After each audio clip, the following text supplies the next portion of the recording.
join us live. What's happening? I am very, very disgusted. I am very, very appalled. Okay, it's really, really disturbing. All right, it's very, very disturbing. Well, let me do a mic check before a moment, please. All right, all right. Mic check, mic check.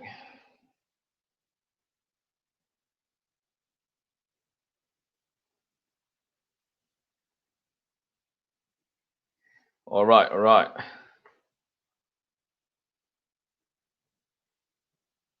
All right, all right. Yeah, there we go. All right, so sound is good. I am very, very, very disturbed. I am very, very appalled. I'm disgusted. You know, it's so sickening. Okay, it's very, very. This is very, very sickening. Okay, I feel like puking. Okay, just thinking about it. Okay, I had to take a whole day. Okay, just listen to people's talking points, engage in people's conversations, and you know, I don't hear any tangibles as to why somebody who has murdered your brother, who has murdered your family, someone who's murdered someone that looks exactly like you, and the string. Welcome to the stream, Mr. McDolly, Nigel boy. Shout out. You know, the string of murders, okay, of unarmed black civilians, okay, by the police, okay, since 2015. Okay, this has been happening for the longest. We know this, okay, through history. Okay, I recently came to the awareness of the history of Wilmington, city in is it North Carolina? Wilmington, North Carolina. What happened in 1898, when it was essentially a coup d'etat to take out the black government. Okay, in Wilmington, North Carolina, a majority black city. Blacks were driven out by angry white people, and this history was swept under the rug. Okay, and I recently, discovered that history, and I was like, oh my goodness, we have this series of ill effects upon black people in Americas. The United States of America is not an exception. Everywhere else throughout the Americas. And today, okay, 2019, okay, we have video cameras on everyone's phone. We record everything that's happening.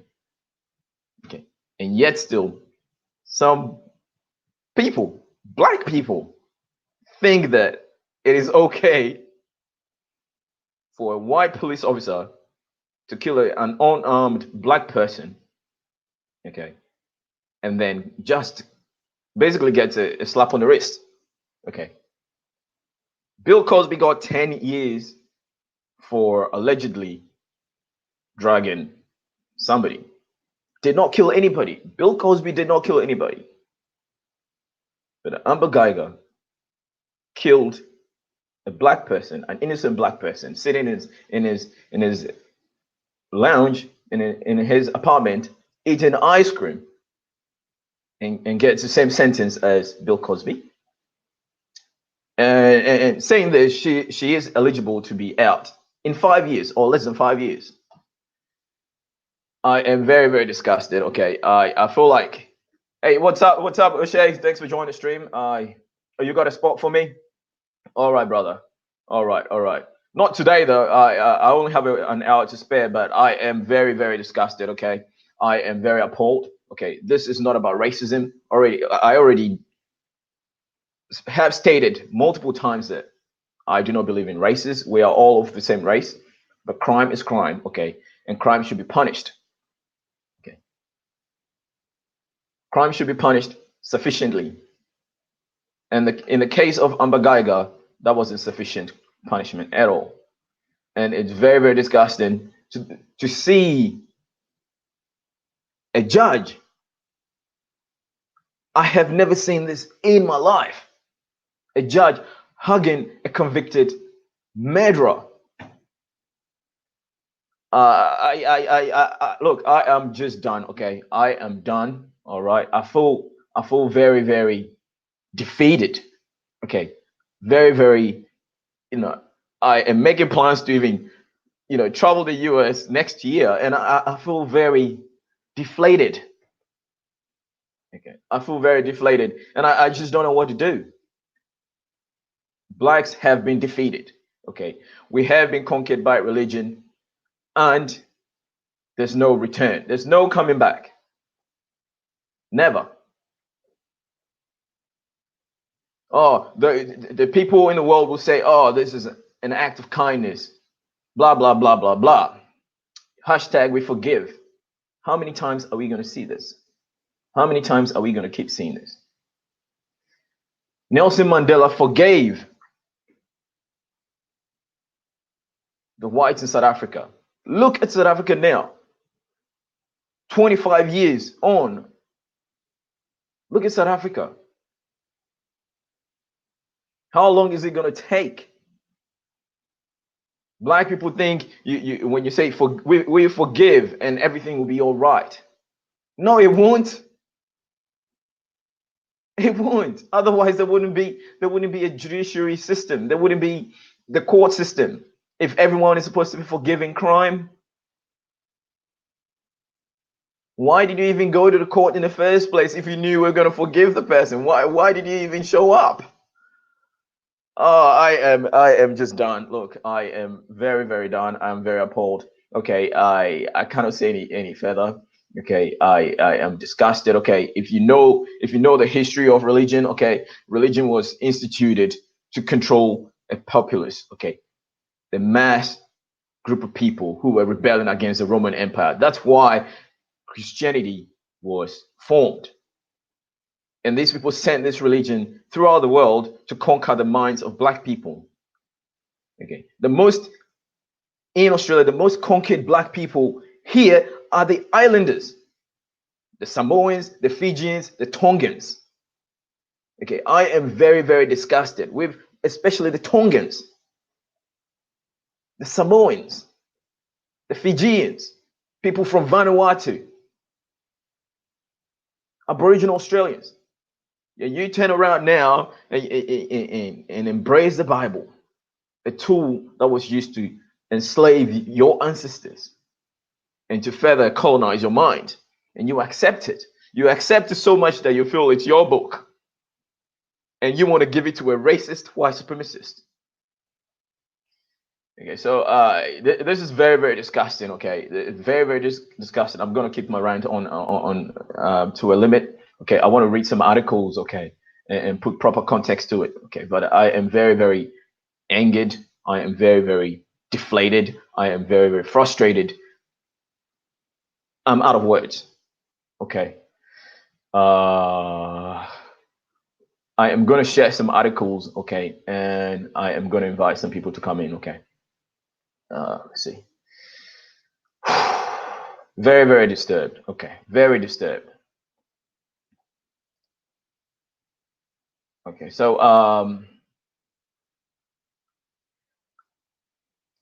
I've got an article from MSNBC. Okay, MSNBC. I need to give it a proper context. Okay, without me just going on a rant. Okay, I'll give it a proper context. Read some articles. Right.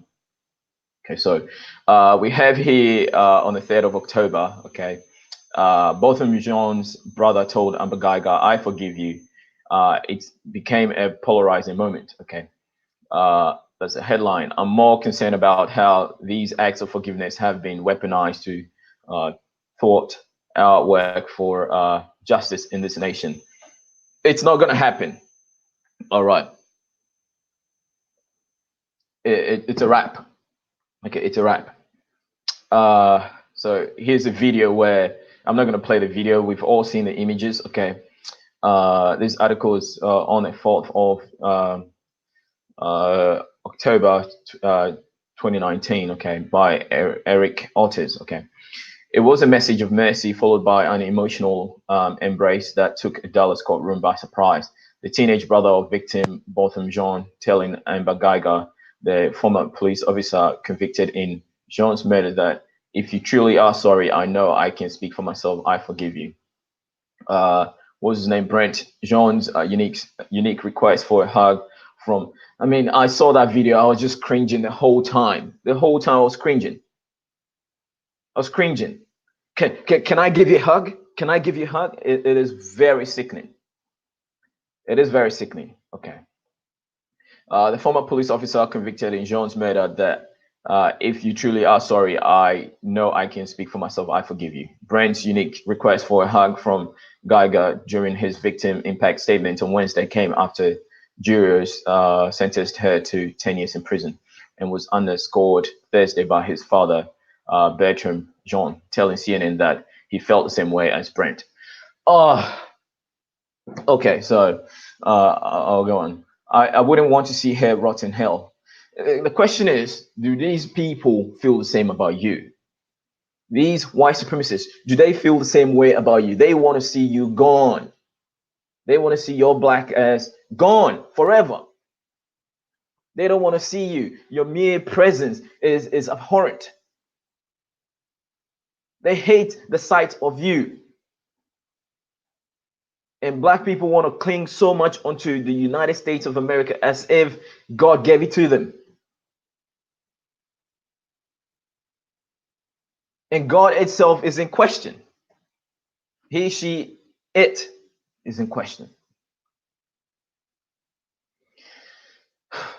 I would.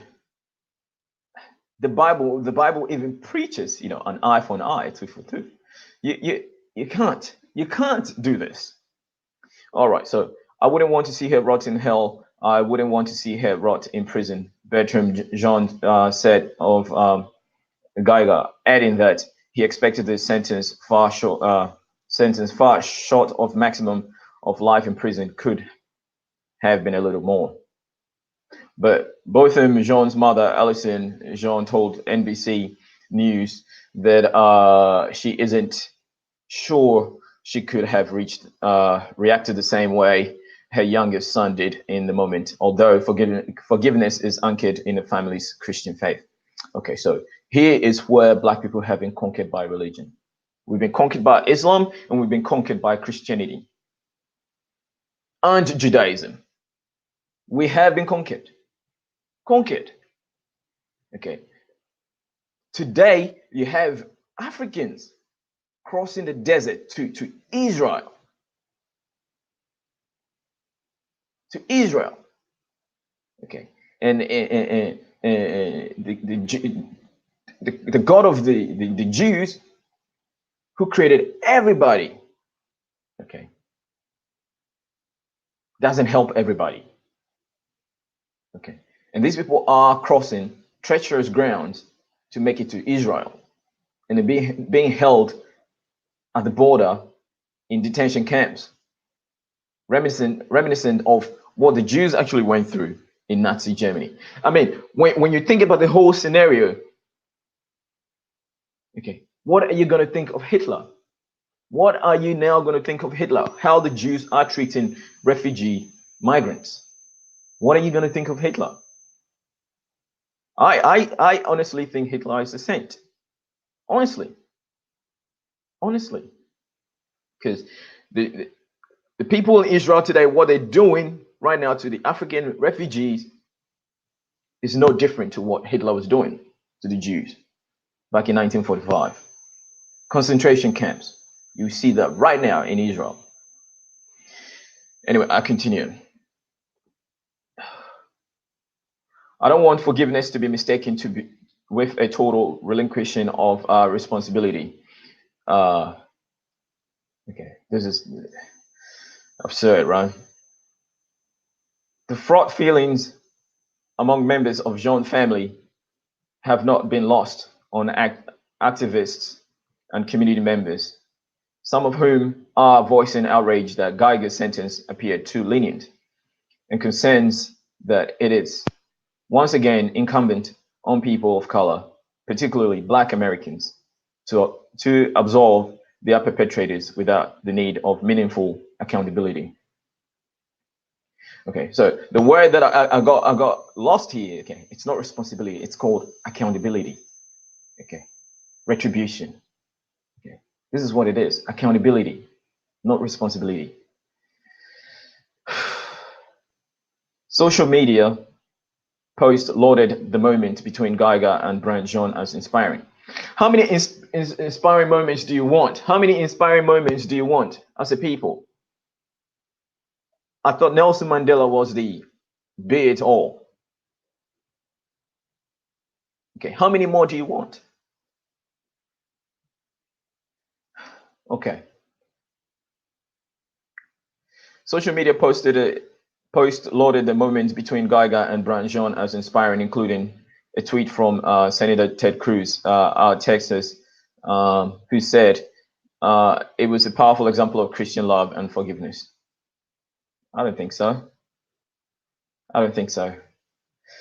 In response to the outpouring on Twitter, Cornell William Brooks, a former president and CEO of NAACP, wrote that using the willingness of Black people to forgive as an excuse to further victimize Black people is sinful. Oh, I accept that one. Okay. Question is, will God forgive? Answer is no, God is not going to forgive you. So why are you forgiving? Okay, so Cornell William tweeted, I have preached forgiveness or hashtag forgiveness for 25 years, but using the willingness of Black people to forgive as an excuse to further victimize Black people is sinful. America should ask Black people forgiveness for serially asking African Americans to forgive sanctioned police brutality. Okay. So the Reverend Michael W. Waters, a Dallas pastor and activist, said Brandt Jean exhibited a beautiful and personal act of Christian forgiveness. The moment became even more poignant when the judge in the trial, Tammy Kemp, who is Black, followed up by hugging Guyger as well and gifting her Bible.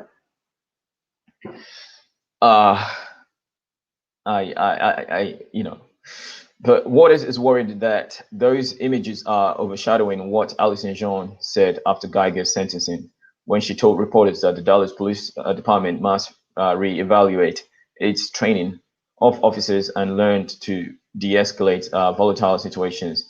If Amber Guyger was trained not to shoot in her heart, Allison Jean said, my son would be standing here today. They shouldn't be trained to shoot at all. They shouldn't. Okay. They shouldn't be trained to shoot. People like these. Guyger 31 was fired from the Dallas Police Force in September 2018, in the weeks after she fatally shot Botham Jean, who lived one floor above her in the same apartment complex. Guyger testified that after she got off work, she mistakenly parked on the wrong floor of the complex and confusing Botham Jean's apartment with hers. Believe that he was a burglar. Okay. So this is very, very sad when people always see Black people as criminals. It's very sad and appalling and disgusting. So Botham, what else must be done? What else must be done? Right? What else must be done for the world to realize that Black people are human as everybody else? The humanity of Black people is never recognized. Never recognized. Right.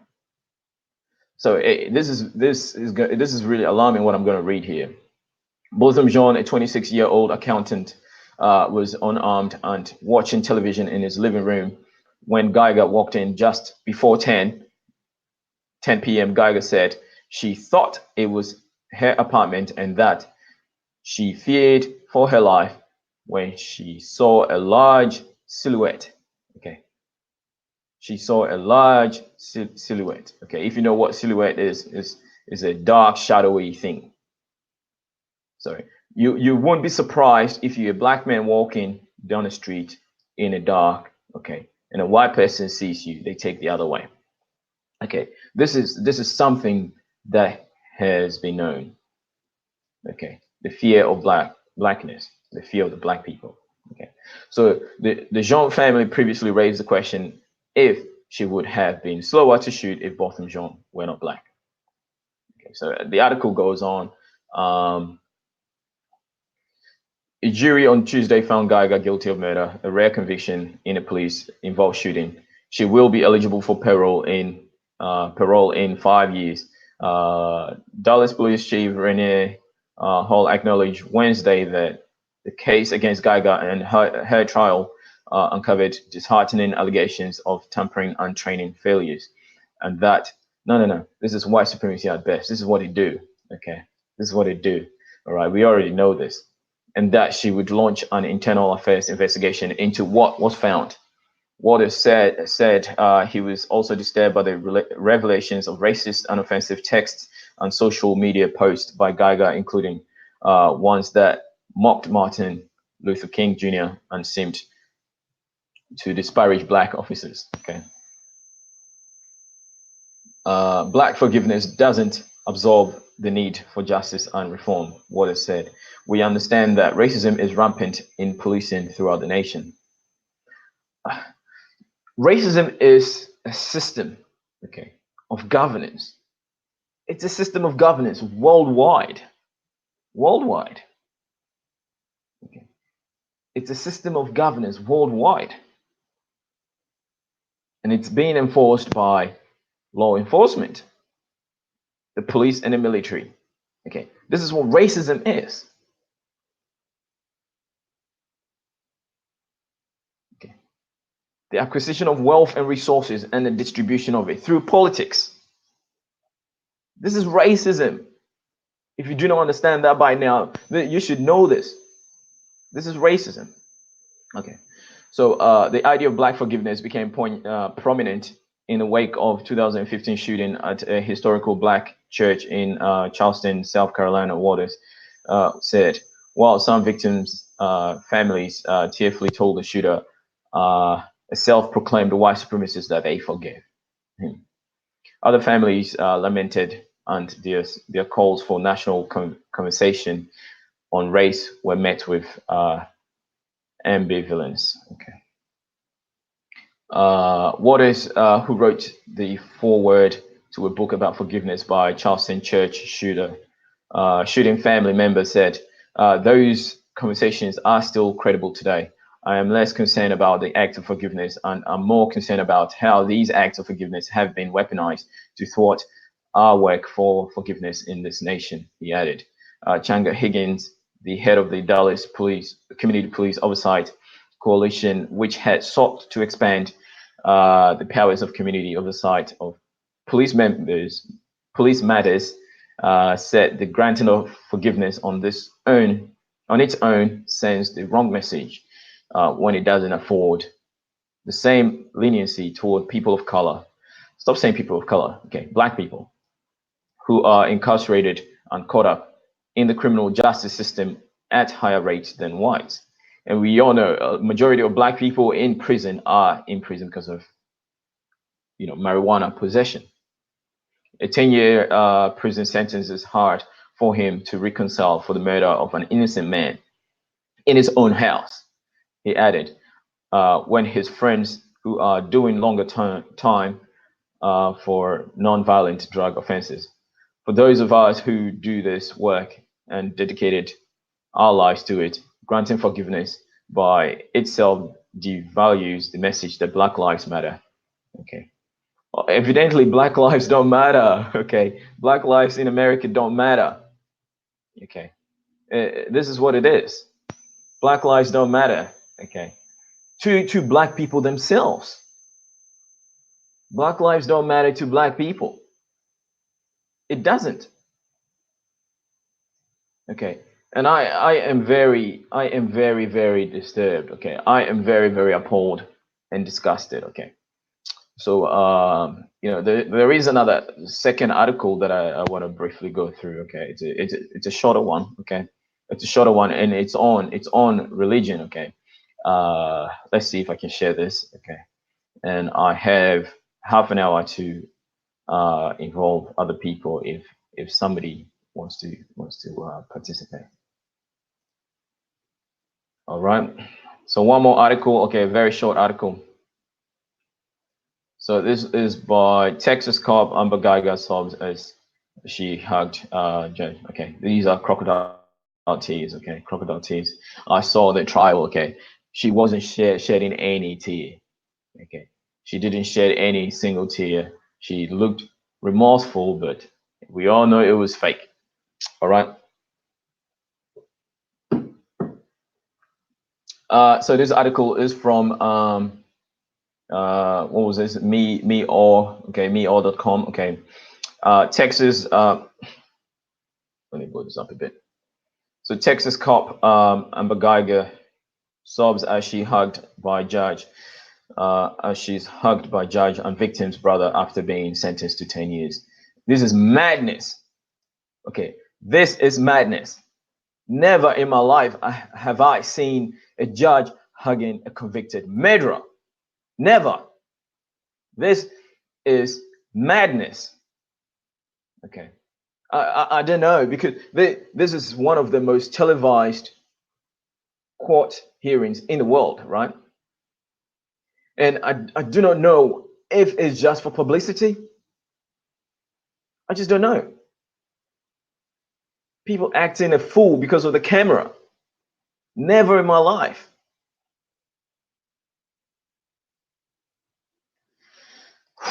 The courtroom was filled with sighs and tears after the jury presented their verdict after having found her guilty of murder yesterday.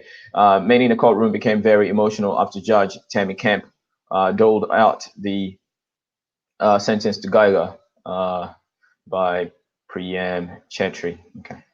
The Texas killer cop Amber Guyger's tumultuous 6-day trial and sentencing came to an emotional end on Tuesday. The 31-year-old former police officer. She's only 31 years old. She's only 31 years old. This woman has her whole life ahead of her. She's going to get out in 5 years or less than 5 years, and she would be 36. Prime age to get married. Prime age to even write a book, get rich. Okay. We know I know here in Australia there was a drug trafficker that was sentenced 20 years in jail in Bali. Okay, she got out after 10 years. Okay, well, based on the premise that she was not, emotionally fit to be in the prison. Okay, so they reduced her prison sentence. Okay, where in many cases people were put to death in Indonesia for carrying drugs. But she was given 10 years. Okay, and the Australian government appealed for it. Blah blah blah blah blah. She got out, and she got awarded $4 million for an interview. $4 million for an interview. $4 million. So this lady here has her whole life ahead of her. She's gonna tell her story her way, okay, and she's gonna make millions of dollars. Millions of dollars. She's gonna write a book and get rich off the misery of black people.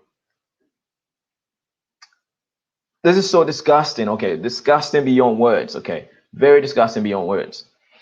All right, so I have Caesar here. Thanks for joining the stream, Caesar. I haven't seen you in a while, family. Maybe brother of Botham will serve Amber's sentence for her since he loved her so much. What a fool. The hug devalues the life of Botham. I never heard she or her family apologize or express sympathy. Exactly. Amber Guyger and her family have never come to apologize or say they're sorry. But black people are so quick to say, we're sorry, we forgive. That's why nothing can be done. We can't move forward. We expect the devil to forgive us. Okay, it's not going to happen. It's not going to happen. It's a wrap. Okay, it's a wrap. It's done. So this woman is going to come out by the age of 36, okay, and pretend she is remorseful, she's regretted everything, okay. She's going to write a book. She's going to even pretend to go to church for a couple of weeks. See, look at this image, how she's clutched the Bible. These devils gave you the Bible. Peace, Channel Zero. Thanks for joining the stream. I appreciate you here. These devils brought the Bible to Africa and took the Bible all over the world. Okay. Jomo Kenyatta said the white men came with the Bible and asked us to close our eyes and pray. When we open our eyes, we ended up with the Bible, and the white men got the land. This is what it is. And 2019, black people are giving the Bible back to the white people. This is foolishness. Okay, this is foolishness. Okay, I'll go on with the article. Okay, it's a short article, right? The 31-year-old former police officer was sentenced 10 years in prison on a murder charge in the death of 28-year-old accountant, a black man named Botham Jean.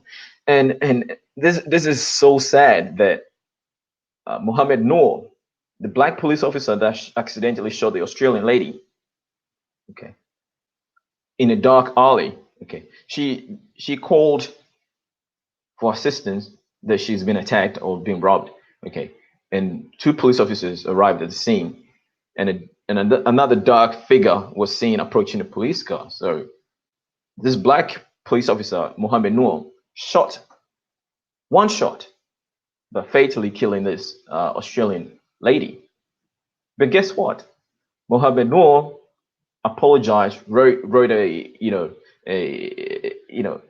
letter, okay, a poem that he was sorry, he was this and this and that, okay. He was given 12 years in prison, okay, 12 years in prison. I do not know if it's with or without parole. 12 years in prison, right? But he was in the line of duty at the time. He could say, I was afraid for the life of me and my partner. But no. They didn't forgive that. They gave him 12 years in prison. 12 years. And his partner testified against him. And you have this guy here looking like the biggest coon on this planet. Okay. All right. I apologize. Okay. I apologize to the family, but this man here does not represent black men. I do not know how old he is. He's a teenager. But this man here has been defeated. If this is the next generation of black men in America, okay, it's a wrap. Okay, it is a wrap. If this man here is a representation of the next generation of black men in America, okay, African Americans, make your way back to Africa. Start afresh. There is no future for black people in America. No future, absolutely none. All right, so the courtroom was filled with sighs and tears after the jury presented her verdict after having found guilty of murder yesterday. Many in the courtroom became very emotional after Judge Tammy Kemp doled out the sentence to Guyger. Jean's young brother, 18-year-old Brandt Jean, moved the court with his victim impact. That didn't move me at all. That made me cringe the most ever, okay, in my life, okay. I was very sad. I was very deflated. I felt very, very defeated, okay. He said in between tears that he had forgiven her and only wanted the best for her. I mean, how is this possible? How can this be possible? Okay, how can this be possible? I came across a story where an 8-year-old was being convicted of aggravated assault. 8-year-old. An 8-year-old.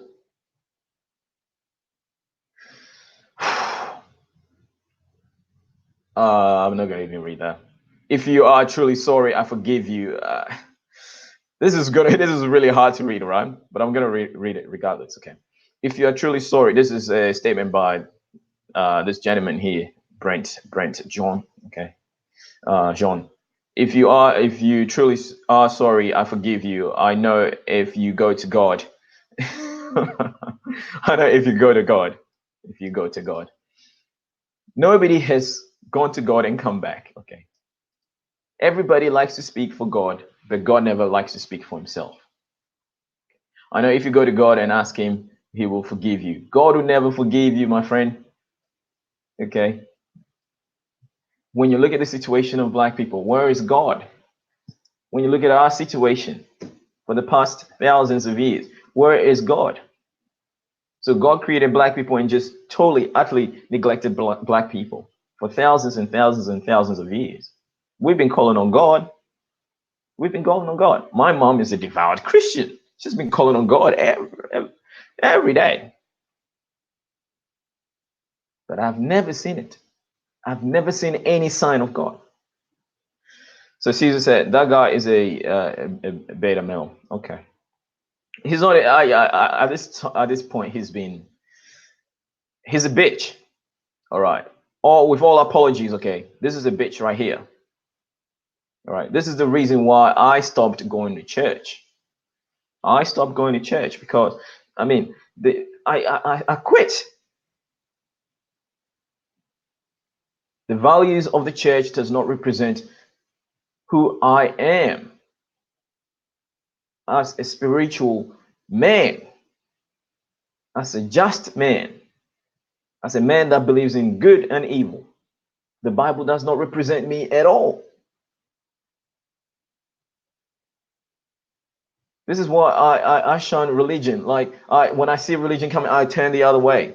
Okay, I do not have time for it because all it teaches you is love your enemy, and your enemy keeps raping you.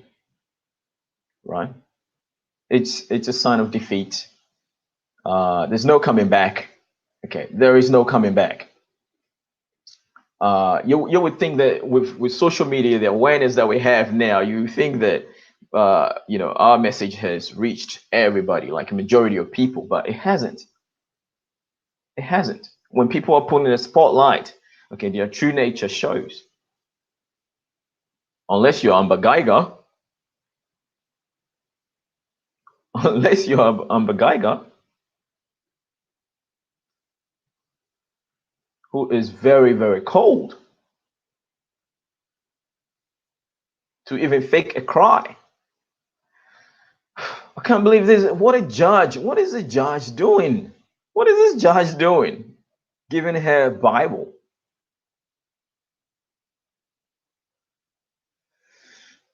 Is it part of her job? Is it part of her job? Somebody tell me, is it part of her job to give criminals Bibles?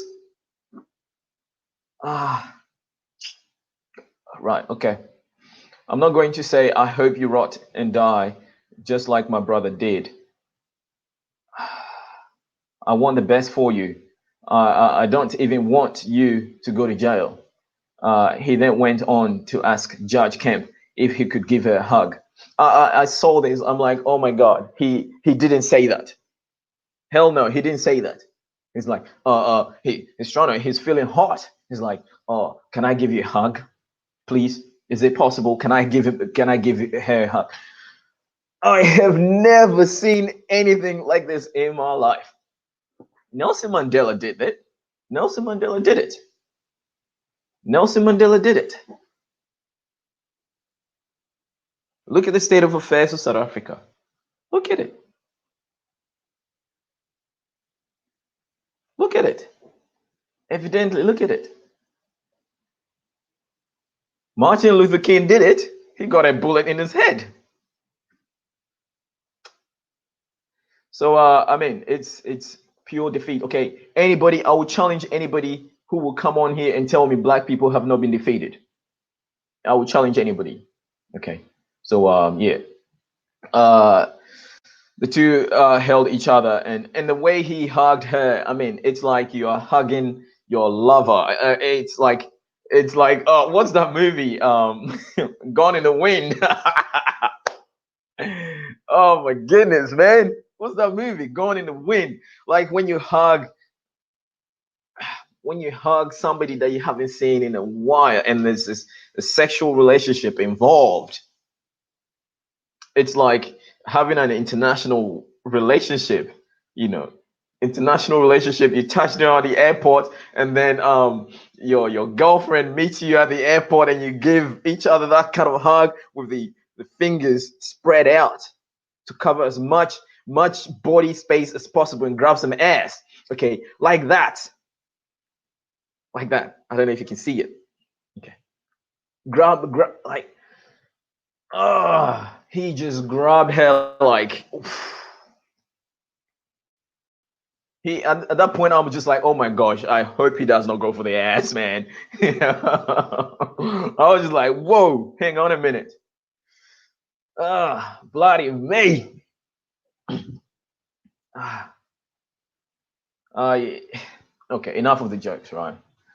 I am still disgusted. However, many outsiders outside the courtroom felt the sentence was too lenient. Alison Jean, the slain accountant's mother, said that she hoped that Guyger would use her time to reflect and change for the better. She's not going to do that.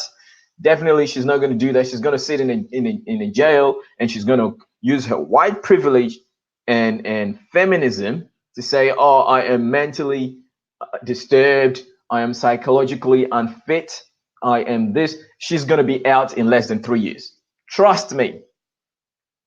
Elm City, thanks for joining the stream, family. Thank you for joining. You want to come on, Elm City? You want to come on? Okay, you come on, jump on, sister. I would love to have you here. Okay, this is very, very disturbing. This is very disgusting. Okay, the state district judge Tammy Kemp right gives Botham Jean's mother Alison Jean a hug while Botham's father Brandt Jean stands left, following a 10-year sentence given the former Dallas police officer Guyger for murder Wednesday. Dallas Guyger in Dallas Guyger, who said she mistook neighbor Booth. Bullshit. Okay, bullshit. I'm struggling to read that. Bullshit. The incident occurred in September 2018 with Guyger, who was returning home from a 13-hour long shift and mistaking Botham for an intruder. Guyger had walked into his fourth apartment. I mean, if you saw all the court proceedings and trial, the door was locked. You have a special key. There was a red mat. How can you mistaken? How? I mean, it's the biggest bullshit ever, right? Right. At that time, and it's so sad. At that time, the murder, she had been off duty. At the time of the murder, she had been off duty, but was, I think, any off-duty police officer should return their guns. They shouldn't take their gun home.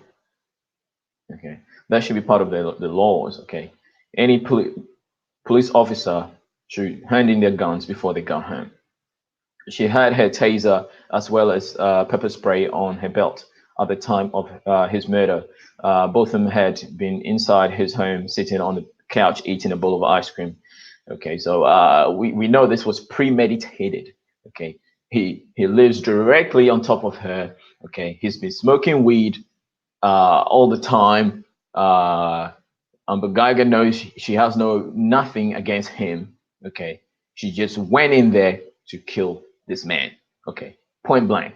We know this.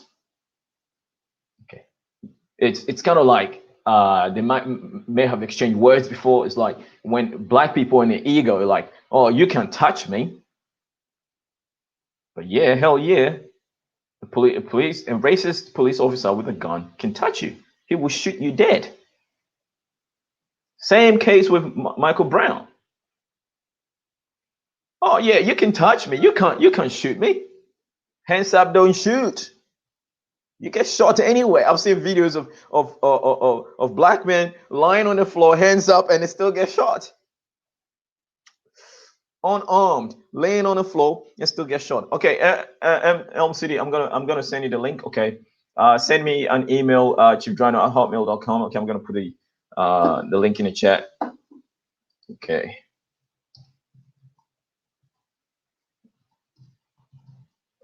Okay. All right. So send me an email, and okay, and then I'll just send you the link. All right, I'll send you the link. I am utterly disturbed. Okay, I am not confused at all. At first, I thought I was confused, but I am very disturbed. I am very frustrated. Okay, and I see clearly now. Okay, we are going nowhere. Black people in the United States have no future. Okay, have no future. Point blank. Okay, it's a wrap. It's finished. It's done. All right, it's done. All right, so that's my email. Okay, chiefjohn@hotmail.com. Okay, anybody who wants to come in, okay, send me an email and I would uh, forward the uh, forward the link to you. Okay, so let me see if I can finish this article, right? Guyger's mother, Karen Guyger, told the jury at the hearing that her daughter had been sexually assaulted. I mean, it's bullshit. If she's been sexually assaulted, she's not psychologically fit to be a police officer. You are not. She's on the feminist bandwagon. Okay, she's gonna hate all males. She's not psychologically fit. So she's been sexually assaulted, but she is very happy sending sexual text messages to a married man or having sexual affair with another woman's husband, her co-worker. Where did you do that at? Tell me. Somebody who has been sexually assaulted having an affair with a married man. Where they do that at? Can't even say that now.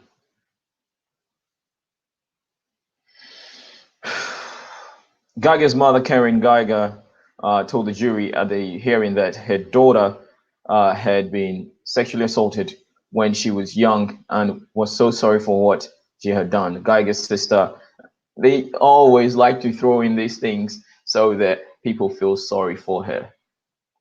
Okay, but we're not going to buy that. Okay, they're all crocodile tears. She feels bad spending time with her family because he can't. She's one of the most genuine people. Lawanda Clark, a former addict, also told. I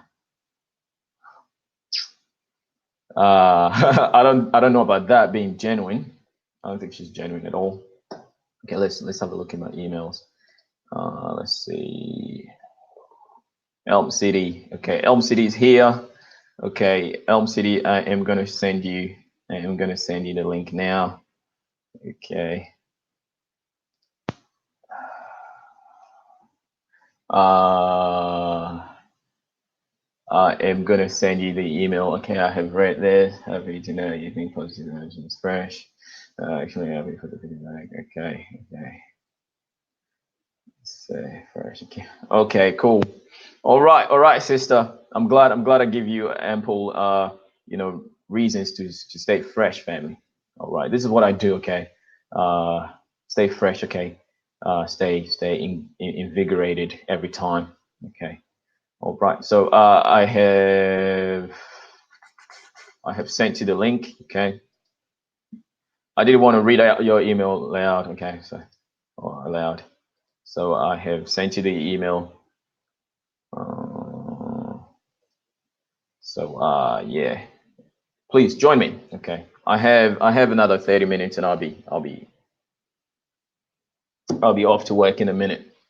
All right, but until you come on, okay, I am going to let's see here. All right, waiting for you to come on, and Niger boy, I got more hate emails from my fellow blacks about this stuff that happened in Amsterdam. Yeah, brother, I am very sorry about what happened to you in Amsterdam. Okay, would you like to come on? Would you like to come on and talk about this? Okay. Racism and white supremacy is worldwide. Okay, uh, you know, we need to deal with this. Okay, but it's a system. It's okay. It's a governing system. Uh,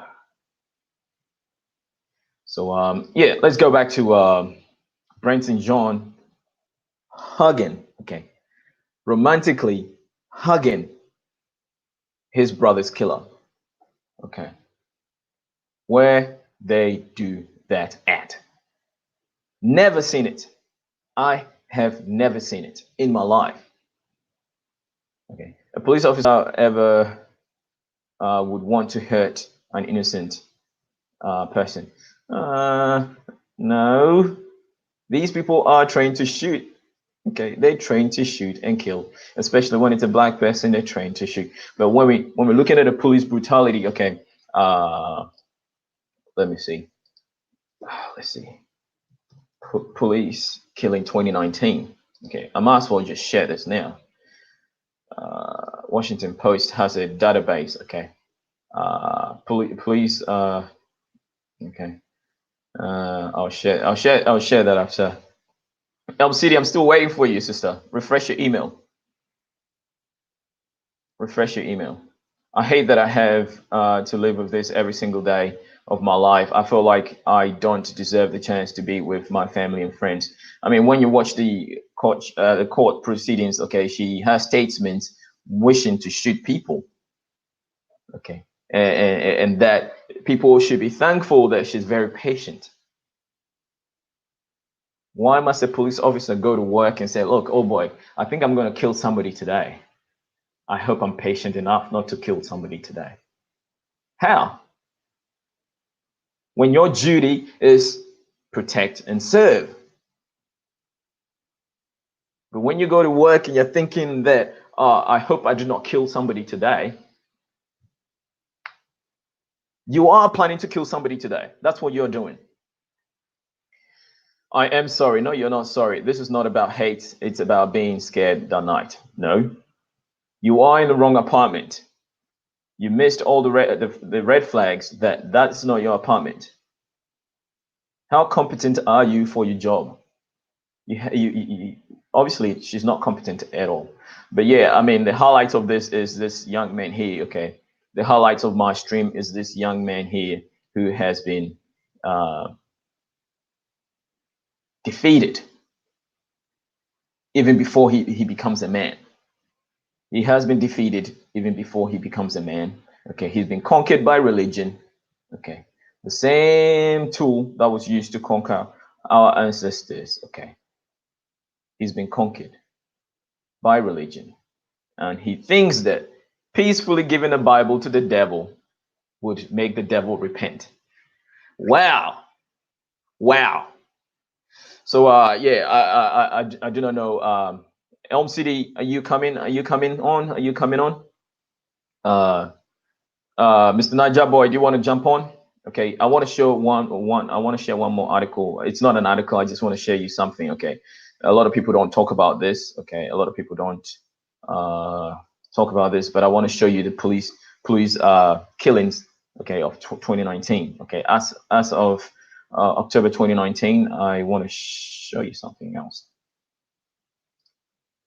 Uh, One more thing, and I'll be out of here if nobody wants to jump on. Police shooting database. Okay, this is by Washington Post. Okay, if you can see it. Fatal police shootings. Okay, 678. Although this year, okay, there's been, I think, 10 more, 10 more people being killed by police last year. So it's 10 dead people shy of last year's, record.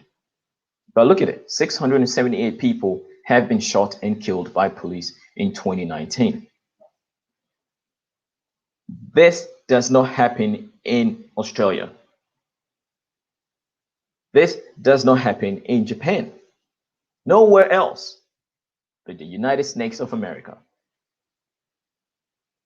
Okay. So when you scroll down, okay, 678 people shot and killed by police. Okay. It's like 0.00001 of the population. Okay, but so this same time last year, okay, last year it was 992 people were fatally shot by police in 2018. Okay, so my bad. So as of a week ago, there have been 91 fewer shootings this year than at the same time last year. All right. So this is the graph and the projections. Okay. So usually a lot of people get shot in summer, and summer is nearly over. So I think this year might go down as a good year for police brutality. Sad to say, but yeah,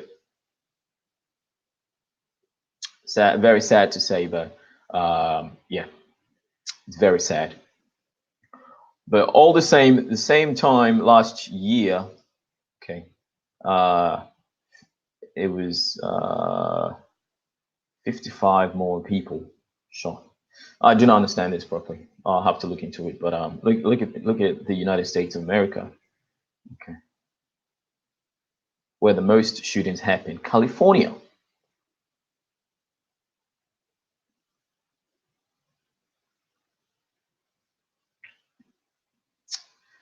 So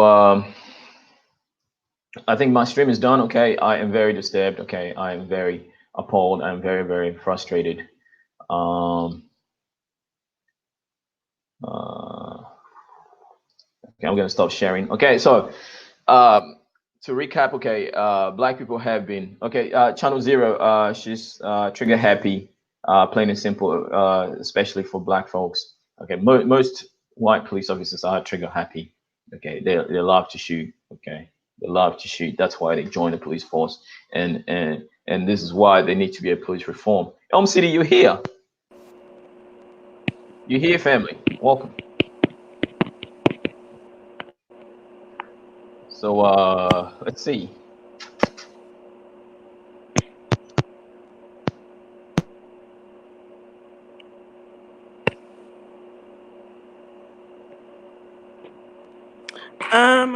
Can you hear me? I Hey, can't hear you. hello. Can you hear me now?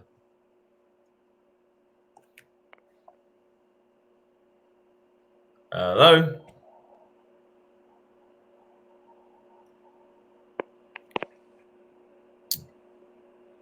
Welcome to the stream, Elm City.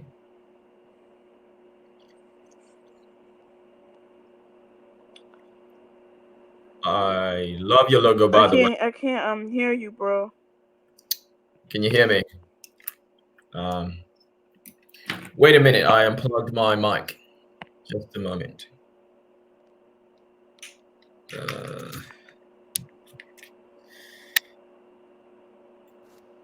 Hello. Mic check. Mic check. Can you hear me, sister? I still can't hear you. Let me try to hop on and hop off and hop back on. Let's see. Wow. Okay.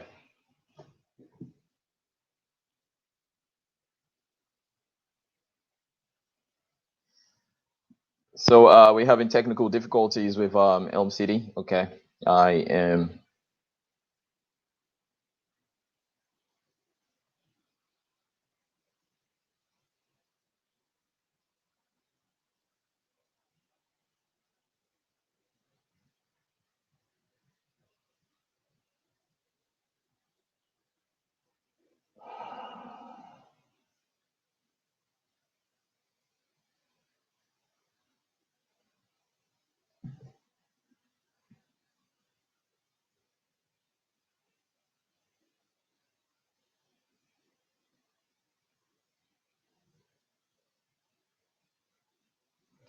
So sorry for the technical difficulties. Trying to get Elm City in here.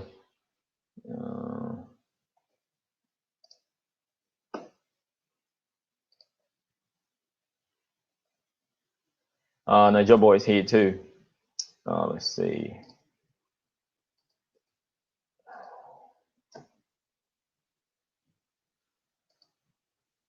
So I have sent the link to Niger Boy as well. I'm hoping to have Niger Boy in here. right. So yeah, I mean,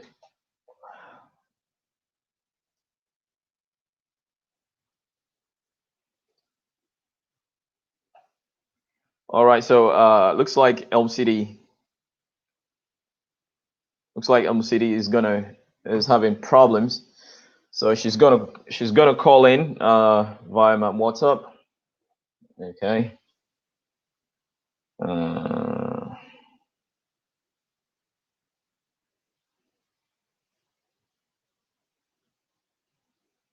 oh no. Her phone is dying. I hear Elm City on. All right, so I have sent the link to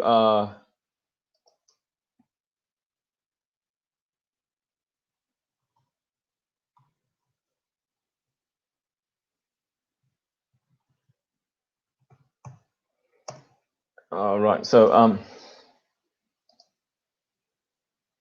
channel 0, would you like to come on? Would you like to come on? Caesar said, look for the video after she killed him. Oh, I saw that. I saw that on Roland Martin's show. It's like, I thought it was my apartment. I thought it was my apartment. Big lie.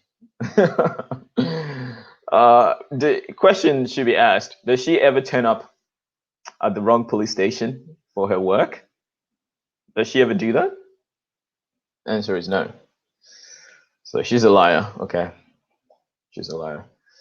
Nobody's gonna buy that lie. Who else is here?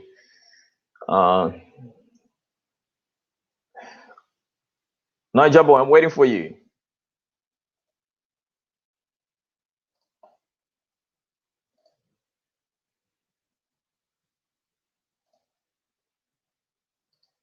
Mr. McDolly, I am waiting for you.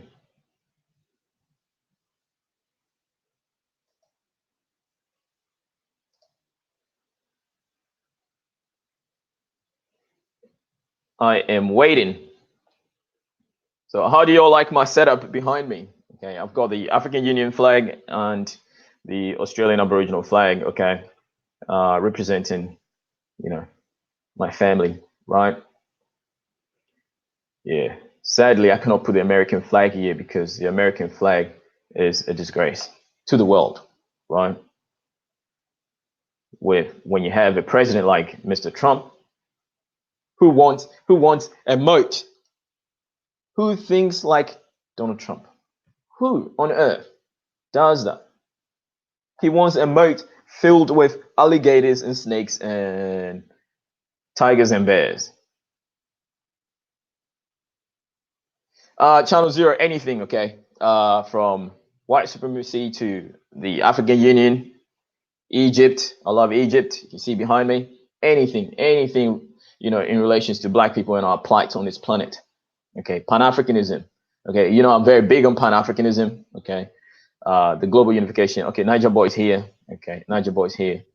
Global unification of everyone of African descent. Okay. Welcome to the stream, family. So yeah, some people say Pan-Africanism is dead. Okay, I don't think so. Okay, Pan-Africanism is essential for the survival of the black people.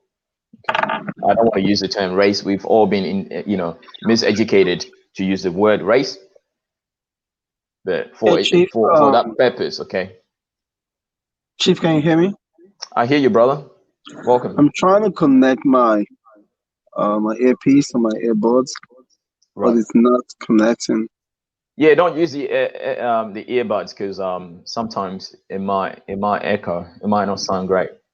Yeah, So but I'm still at if you have a mic like this, you can use it. yeah, I'm still at work, so I can't. Yeah. So channel 0, do you want to jump on and talk about Pan-Africanism? Okay, because we need to push Pan-Africanism because it's very, very essential for our survival as a people. Okay. So if we want to survive, we want to see the future of black people. Okay. Which is only in Africa. Okay. The future of black people is in Africa. We have everything we need as a people to survive in Africa. Nowhere else. Even here in Australia, it's a struggle street here.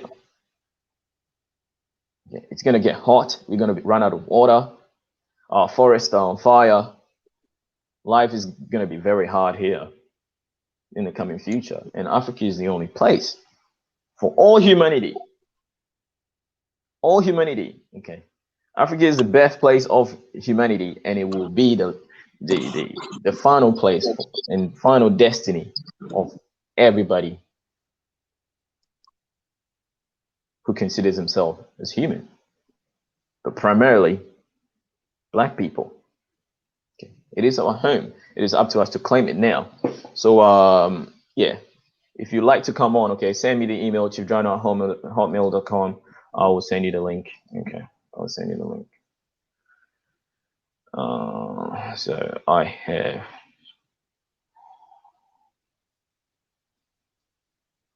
So Elm City.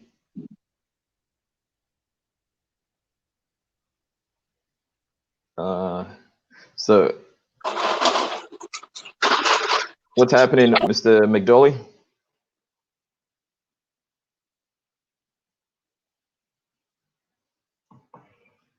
Okay, so Mr. McDolly dropped out, unfortunately. So yeah, I mean, Mr. McDolly, you have my WhatsApp. You can call me on WhatsApp. Elm City, you can call me on WhatsApp. All right. All right. I haven't got much time left. We've got to go do stuff and get ready for work. So if nobody is, you know, all right. So Mr. Niger Boy is back.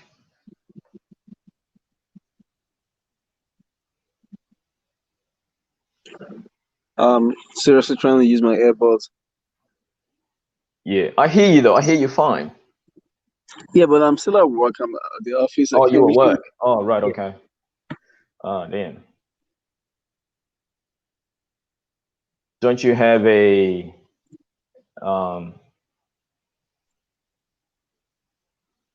headset, a corded headset? No. On my mobile phone? Nope. I only have the AirPods. All right, channel 0. All right. All right, cool. Okay, so but you call me on WhatsApp. Oh, you obviously, yeah. Just call me on WhatsApp, bro. I'll put you on speaker so everyone can hear.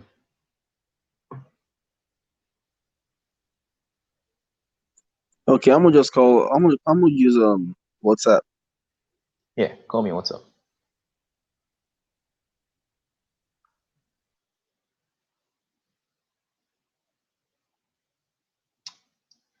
So I'm getting a call now from Elm City. Okay.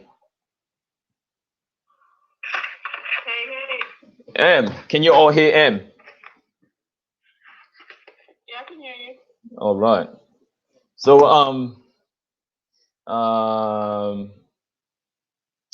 I want to know if the guys in the chat can hear you. So channel 0, can you hear M?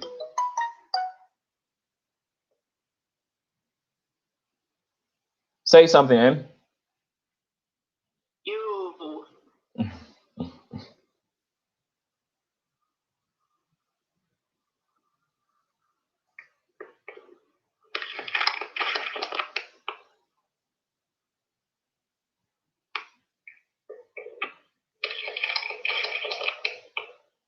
Yeah. Okay, cool. They hear you. All right. So sorry about that. Technical difficulties. Okay, technology. Yeah. So yeah. Do you want to address the topic? Botham Jean. Yeah. I feel like it's. Didn't they say they gave her 10 years, something like that? They did. Yep. Okay. I mean, it's better than getting off completely, but I also feel like it's still kind of light. You know, you took someone's life, and it's no joke. It's nothing to take lightly. Mm-hmm. But I guess her even doing time, period, is much better than plenty of other cops who have gotten away with cold-blooded murder, been recorded, physically audio recorded, killing or threatening to kill, you know, innocent black men and women and children. And, you know, I understand. I guess what I'm trying to say, it may be a step up or in the right direction where a lot of this stuff needs to go. But I still feel that it was very much a light sentence as well. Right, right. So I feel that we've been defeated as a people. I feel there's no future for black people in the United States if we're gonna keep forgiving.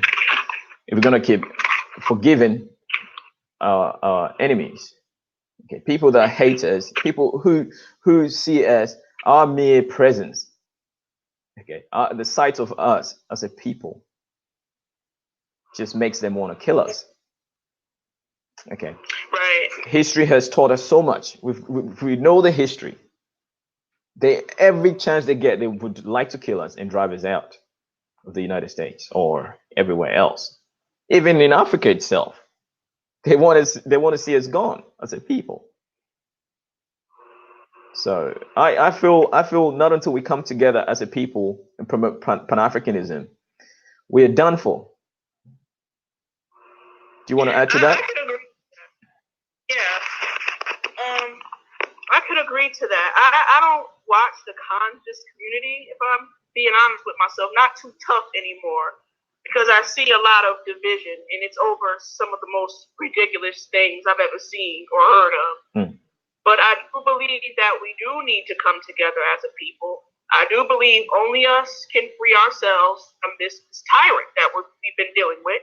And I do believe that we need to come up with solutions and work together as a single black unit.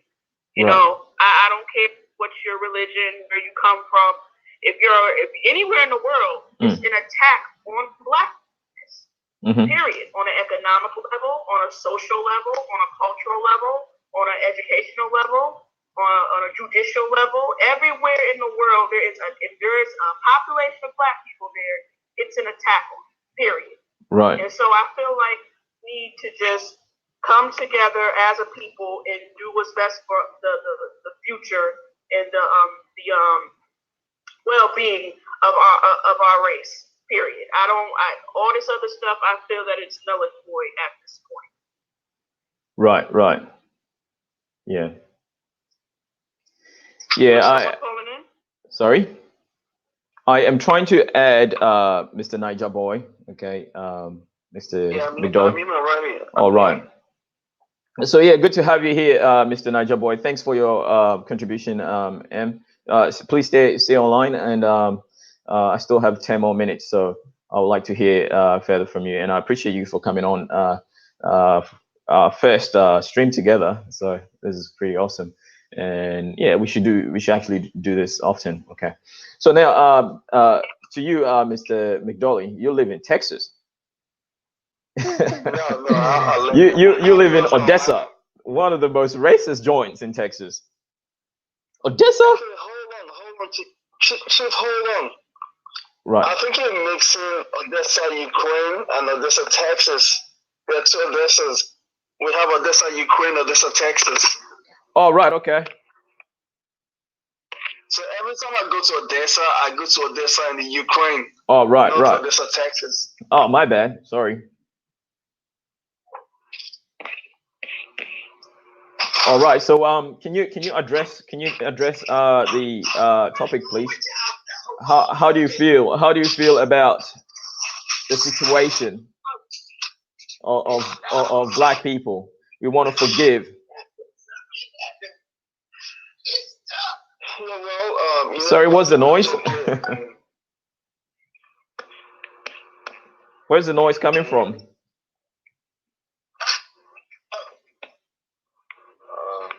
Hold on, I think it's. All right, so Niger Boy dropped. M, sister, back to you. Do you want to say something else? You know, and as far as I know, it's been photos. You probably seen this on Facebook and Instagram and stuff about I don't know how to pronounce his name correctly. Botham Jean. Yeah, Botham.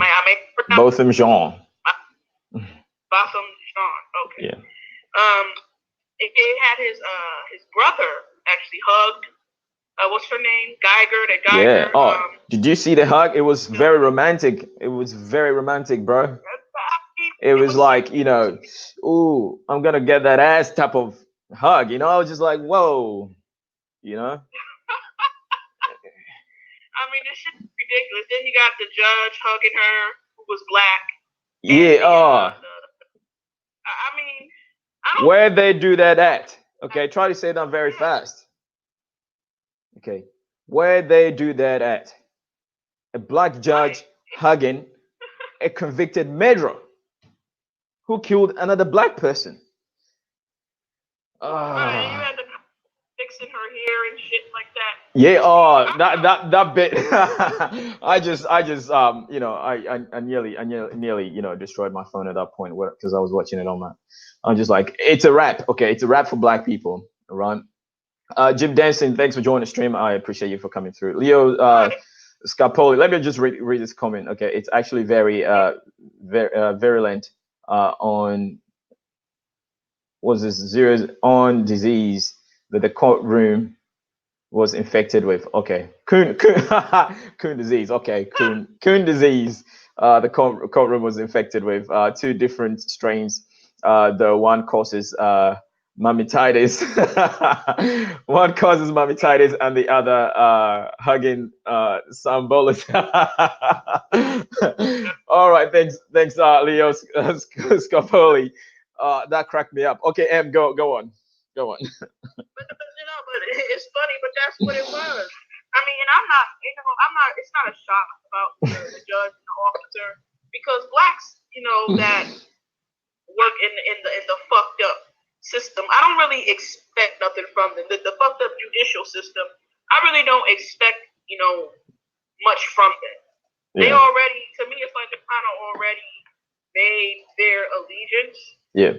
Those, the ones that shuck and jive and do shit like what we seen those two women do in the courtroom. It's not a shock because they're a part of the fucked up system anyway. Yeah. But what really got was the brother who hugged his brother's murderer. I can't see myself doing nothing like that.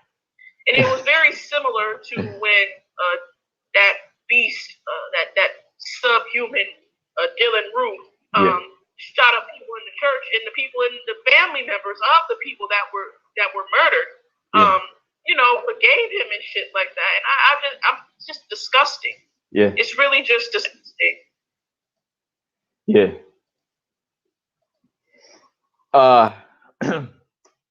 And that's been my sentiment all along. Okay.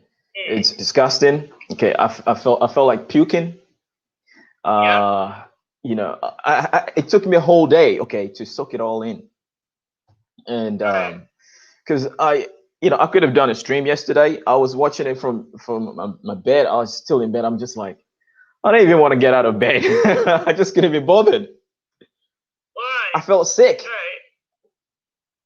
So I really applaud everyone coming on, making streams and talking about it, but nobody has anything good to say. Everybody is disturbed. Everybody is disgusted. And yeah, go on. It was a disgusting scene. Yeah. What went down in that courtroom. I mean, I just can't wrap my head around no shit like that. Yeah. I mean, any race of someone murdered my family member, the last thing I want to do is hug the person that did it. Yeah. But the fact that this clearly racist, trigger happy white woman is treated like that, it boils your blood. Like what in the world is it coming to? Why are black people so forgiving? Why are we so easy to forgive?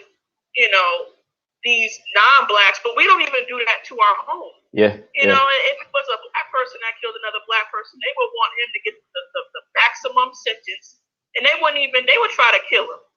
They would try to kill him. let me tell you this, okay? The black survivability in the United States rests upon the happiness of white people or white Americans. So everything from the level of, the judicial system to government, wherever, okay, they must always do things to make white people happy, to appease white people. So it's a wrap, okay? It's done. It's a done deal. It's not going to change. We forgive. That's it. Because when you look at it, okay, we've been conquered by religion. We've been defeated as a people. Okay. Yeah. So it's a wrap. It's done. There's no way out than black people asking or forgiving. There will be no true. What's it called? Revolution. So Jim Denson said we're scared. I don't think we're scared. I don't think we're scared. We've just been conquered. That's it. I don't think people are scared. You can't say we're scared at all. I don't think we're scared because black people are quick to shoot another black person. They're quick to pull out the gun. I don't think black people are scared at all. I think we've just been conquered. That's it.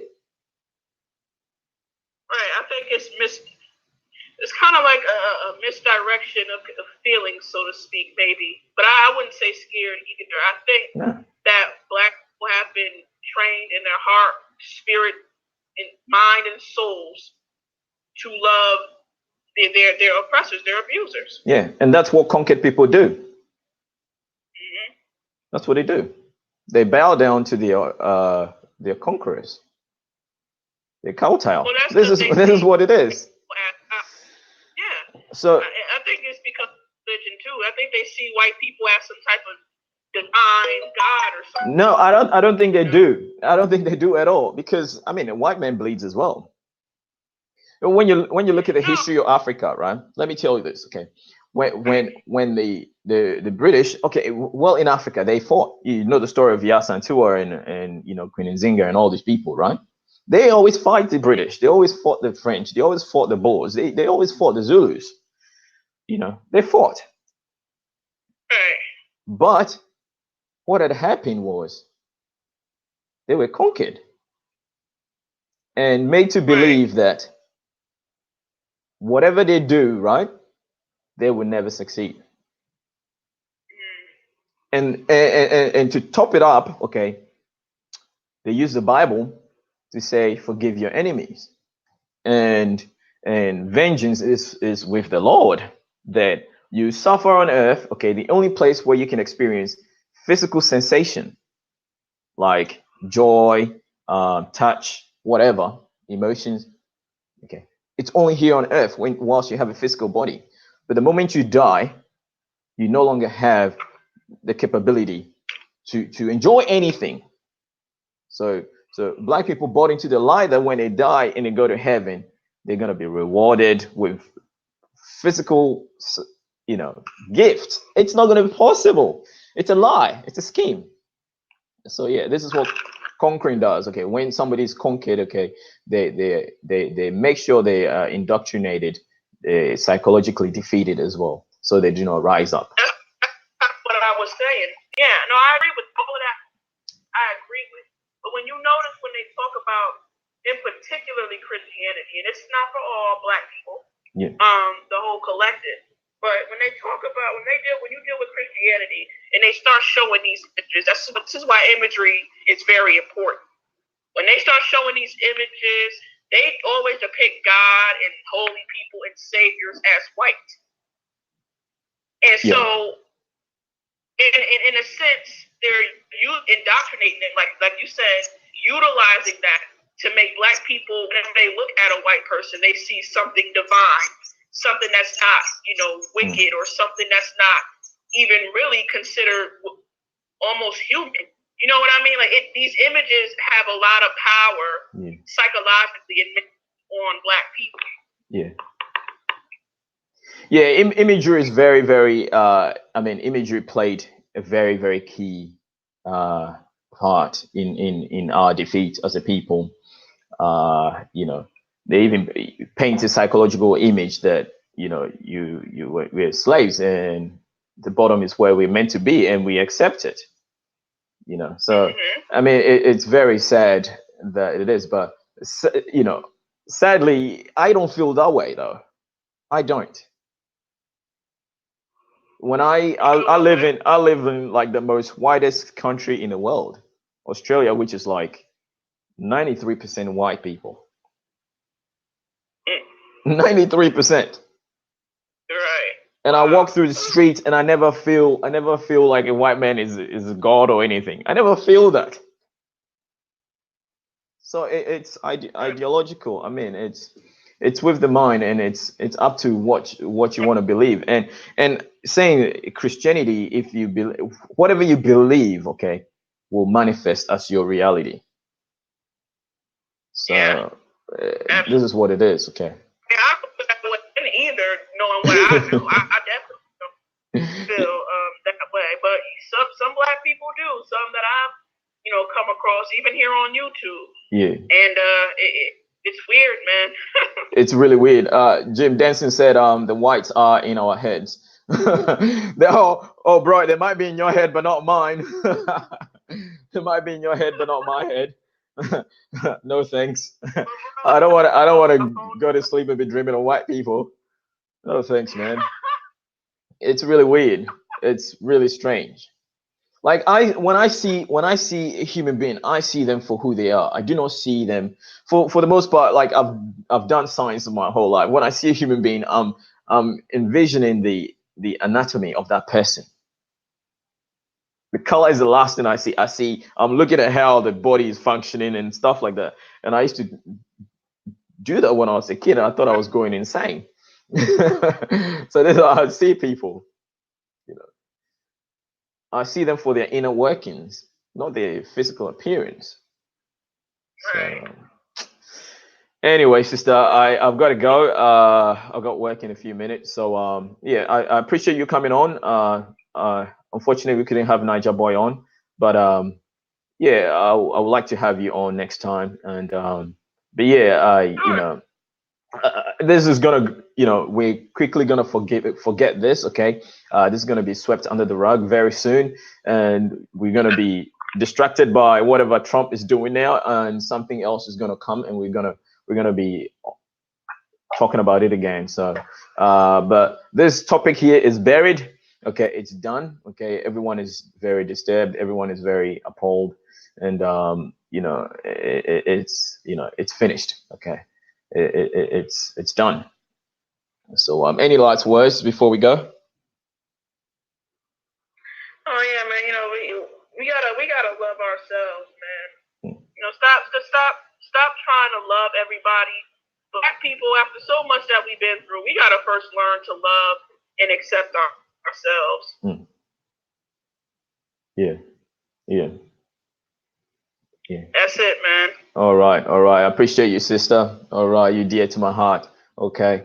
All right, you guys out there. Yeah. You guys out there in the States, okay. If you're tired of this, if you're tired of the States, okay, Australia welcomes you. Okay, Australia. Let me tell you this, okay. There's a visa agreement between Australia and the United States. Okay. Roughly, there's only about 2,000 Australians living in the United States, and you have over 100,000 Americans living in Australia. So evidently, Australia, we have a better country than the United States, and more people in the United States want to come to Australia. So if you do have an if you do have an American passport, you should know that you are entitled by a bilateral agreement between Australia and the United States of America.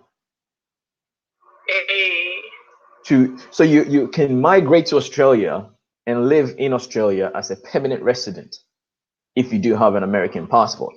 So don't subject yourself to the hellhole that the United States is. So yeah. you know, my preaching is done. Okay, I have made a video about this. Okay, why African Americans should move to Australia. You know, I'll be beating a dead horse here. So, yeah, thank you all for joining me. Leo Scarpoli, thanks for your joke. Little bro wanted some white killer cakes. I think he busted a nut. Yeah, I mean, it's you. So many memes are gonna come out of this. Okay, it's very sad. Okay, I felt he was gonna reach out for some ass. He was gonna grab some ass. The way he spread his hands, like completely, it was gone in the wind type of thing. It was so romantic. Like that. It was just amazing. It was just amazing to see. I never cringed so much in my life. Okay, right. So Jim Dancing, oh, you emailed me. I'm sorry, family. I'm sorry. I've got to go now. But next time, family, I'll have you on. Niger Boy, I'm sorry I couldn't get you on. And let's see who else was here. Caesar, thank you for your contribution. Yeah, Amber's sentence, 10 years is to devalue, you know, black people, evidently. Okay. He basically got a slap on the wrist, okay, for murder, killing one of our people. Okay. And O'Shea, thank you for joining. Okay. So if you can share the stream, O'Shea, I appreciate that. Yeah, so that's about it. Okay. Today, Friday, the 4th of October 2019. You know, Pan-Africanism is the only way forward for black people. Okay, it's the only future for us as a people. And yeah, until next time, family. Peace out. Love yourselves. Okay, one love. Peace. Peace, Em.